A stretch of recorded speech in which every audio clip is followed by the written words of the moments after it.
మంచి డెసిషన్ తీసుకుంటావు. ప్రార్థనలో కూర్చున్నప్పుడు, వాక్యం వింటున్నప్పుడు, నేను ఇలా ఉండాలి ప్రవ్వా, నిన్నే వెంబడిస్తాను ప్రవ్వా, ఇంకా సినిమాలకు వెళ్ళను ప్రవ్వా, అబద్ధాలు మాట్లాడను ప్రవ్వా, చెడు చూపులు చూడను ప్రవ్వా, చెడు మాటలు మాట్లాడను ప్రవ్వా, సోమరిగా ఉండను ప్రవ్వా, నీ పని చేస్తాను ప్రవ్వా, ఎన్ని తీసుకుంటావు. ఆ గుమ్మం దాటంగానే అక్కడే వదిలేసి వెళ్ళిపోతావు. అదే టర్నింగ్ బ్యాక్. తిరిగేస్తున్నావు వెనకాల.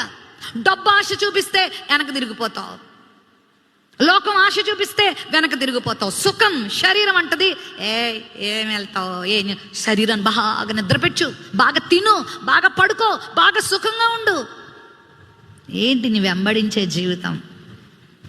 భక్తులు ప్రాణాలు తీస్తున్నా కూడా వాళ్ళ నిర్ణయంలో మార్పు రాలేదు. ఎంతమంది గురించి చెప్పమంటారు ఇలాంటివి?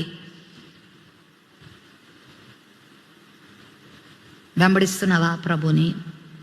నేనే మార్గం, నేనే సత్యం, నేనే జీవం అన్నాడు.